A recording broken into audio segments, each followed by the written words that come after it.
I know it took a while for me to get to talking about this, but I assure you I was really busy.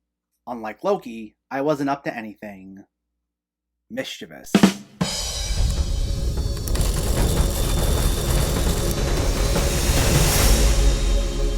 What's going on, everyone? Welcome back to my channel. So, I haven't discussed Loki yet.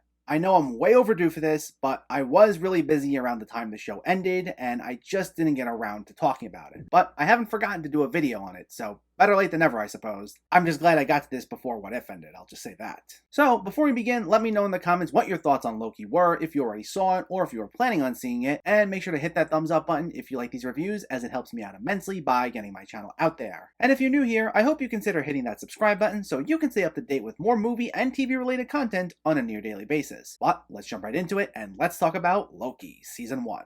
This sees Tom Hiddleston reprise his role as the mercurial villain Loki, who resumes his role as the God of Mischief in a new series that takes place after the events of Avengers Endgame. So, as I normally do with my TV reviews, this is going to be an episode by episode breakdown, as it's easier to just discuss these TV shows that way. So with that means this is your spoiler warning. If you haven't seen Loki and wish to know nothing, go watch the show, then come back to this. But anyway, here we go. This was created by Michael Waldron, who's also co-writing the upcoming Doctor Strange in the Multiverse of Madness, while all 6 episodes were directed by Kate Herron, who previously directed episodes of the series Daybreak and Sex Education. And while the Loki we've been normally following throughout the MCU was killed for good in Avengers Infinity War, this instead focuses on an alternate or variant Loki from the time of the first Avengers movie, who escapes with the Tesseract during the Battle of New York after the time-traveling Endgame characters changed the course of history there. And the very first episode, titled Glorious Purpose, picks up right from that very moment, finding Loki in an alternate timeline only to be captured by a group known as the Time Variance Authority, also known as the TVA. Now, this mostly is just a setup episode, with a lot of exposition introducing us to how the TVA works, as well as its employees, including Gugu Mbatha Raw as Judge Renslayer, Wunmi Masaki as Hunter B-15, Tara Strong as the voice of the mascot Miss Minutes, and of course, Owen Wilson as Mobius M. Mobius, who was, for me, without a doubt one of the highlights of the series. Though he didn't say wow once here, and I was disappointed a bit. But it's Mobius and Loki's relationship that makes for one of the many driving forces behind the series, as Mobius spares Loki from being reset, which is what happens to variants when they go off course, and he tries to persuade Loki to help him hunt down a killer rogue variant who turns out to be another variant of Loki. And it's Owen Wilson and Tom Hiddleston's chemistry that turns out to be one of the strongest things about the series for me, injecting some of the comedic relief that we get in just about every MCU project. And whenever they work together, it always put a smile on my face. Though it really wasn't a moment between them that was a highlight for this particular episode, but in fact it was just one of Loki by himself, where he gets convinced to help Mobius by viewing his intended future, where he sees the events of Thor: The Dark World, Ragnarok, and Infinity War, and he has a much different reaction to his original death than Thanos did to seeing his death in Avengers Endgame, as this motivates him to want to stay and help out, and not go back to his original timeline. And I thought this was just a really powerful moment, serving as a nice contrast to the Destiny Fulfilled line from Endgame, showing a much different reaction to how one would react when confronted with their own mortality. I thought it was one of the more heartbreaking moments in the MCU, to be honest, though one that our main character uses to push himself forward. And that brings us to episode 2, titled The Variant, where we see Loki and the TVA moving through time to find this alternate Loki, channeling the feel of a police procedural drama, except if it were something moving through space and time. Now, this is another one that's pretty heavy on setup, as it's mainly focused on building to the mystery of who this variant is, with not too many major events happening otherwise. That is, until the end, when it's revealed that the variant is a female version of Loki, played by Sophia DiMartino, who manages to create a bunch of new alternate timelines and disappear, which sends the TVA into a frenzy and ending the episode. Now, in terms of pacing, I was a bit mixed on this series up until this point. Not that I didn't like the show or anything, but I'd say, considering most of the first 2 episodes were just set up, having to lay a ton of groundwork for everything, it did take some time for it to really grab me, as opposed to, say, WandaVision, which hooked us almost immediately in for just how different it was. But what I will give this show a lot of credit for is that, unlike WandaVision, or The Falcon and the Winter Soldier for that matter,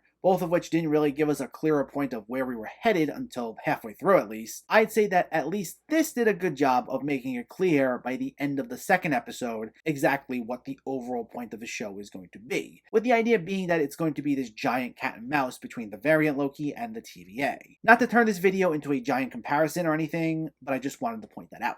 Unfortunately though, while we get a better understanding of where things would be headed, the pacing issues continued for me into the third episode, called Lament, which finds both Loki and the female Loki, who now goes by Sylvie, on the run from the TVA, and they make a pit stop on a moon known as Lamentis 1, where the two get to know one another a bit, and this is where a good chunk of the episode takes place. And while I get the reasoning behind taking a breather here, since we're now properly introduced to a new main character, and we want to be given a reason as to why we should care for this character, again, I was a bit mixed. On one hand, I do think Sophia DiMartino is a great addition to the cast, and I did like the buddy format that this episode went for, with her and Hiddleston's chemistry being another highlight of not just this episode, but the entire show. I found the way they played off one another to be very entertaining. But for a show that was already chock-filled with exposition for 2 episodes in a row, and finally got things moving at the end of that second episode, it was a little disappointing to see the show immediately slow things back down, especially now that we're at the halfway point. It just didn't feel like it really built off the excitement that we left off of in the previous episode. Now this one's not totally inconsequential, as it made for good character development for both Loki and Sylvie, and we do learn an important piece of information, which is that everyone in the TVA, unbeknownst to them, are all variants. The really key moments only felt like a small snippet of an otherwise laid-back episode, and while I was entertained,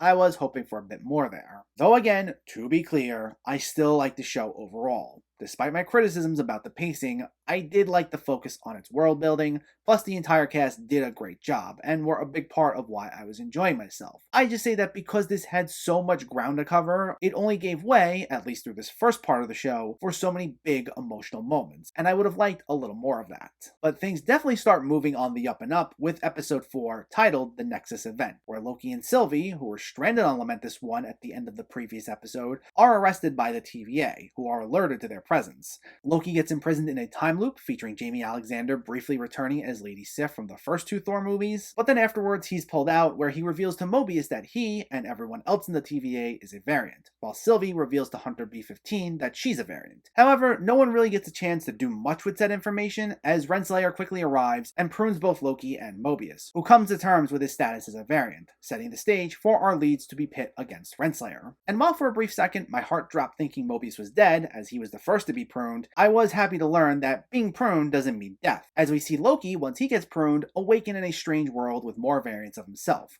Most notably, Richard E. Grant as a variant known as Classic Loki. I'd say from this episode on, the show became consistently pretty great. Now that we got through 3 episodes that mostly had a focus on exposition and world building, everything was set up, now the show can focus all of its attention on giving us a solid mix of character moments and action-driven sequences, as we eagerly anticipate how the rest of this cat and mouse chase is going to shape out. And we also learn at the beginning of this episode why Sylvie has such a personal vendetta against the TVA to begin with, which is due to Renslayer erasing her timeline from existence when she was young and attempted to have her arrested. Now, I like the fact this was added at the beginning and simply shown as a flashback sequence before moving on, because it was a good way to establish why all this conflict was so personally connected without it being revealed in such a generic exposition-filled manner, which was especially refreshing given all the dialogue-driven moments we got in the previous 3 episodes. And things kept moving along with episode 5, titled Journey into Mystery, where Loki is seen with Classic Loki and the other variants, including Diobia Operai as Boastful Loki, Jack Veal as Kid Loki, and a CGI alligator as Alligator Loki, in a dimension at the end of time known as the Void. Meanwhile, Sylvie figures out where Loki is and figures out that TVA's creator is also hiding beyond the Void, so she prunes herself and meets up with both Loki and Mobius. Now this was probably one of the most surreal episodes, as it introduces us to a ton of variant Lokis, as well as allows us to explore this weird little world hidden among all the timelines, and I found it to be one of the most visually striking episodes in the entire series. But it's also one that kept things moving along very nicely, as Loki and Sylvie begin to make their way to find the creator of the TVA. And this episode's also a big standout for Richard E. Grant's performance as Classic Loki. It's amazing how a character can have such an impact impact in such a short period of time, which is a testament to how Richard E. Grant's talents are as a performer, especially since most of the time we see him, it's simply just through these little interactions between him and the other Lokis. But Grant's someone who can strike a fine balance between chewing up the scenery and then still delivering an emotional gut punch when needed, and it still comes off as seamless. And if you still need to be convinced of that, go watch his performance in Can You Ever Forgive Me, where he was just phenomenal. But that was once again the case for him here, where he's just a joy to watch when talking amongst the other Lokis, before giving us one of the show's more emotional moments when he sacrifices himself against this giant creature known as Alioth, which kills all life in the void, so that Loki and Sylvie can escape, while Mobius leaves to let everyone else in the TVA know that they're variants. And then we get to the final episode, titled For All Time, Always. The subplot to this episode is Mobius returning to the TVA to confront Renslayer about the fact they're all variants, which ends with her leaving after a brief scuffle.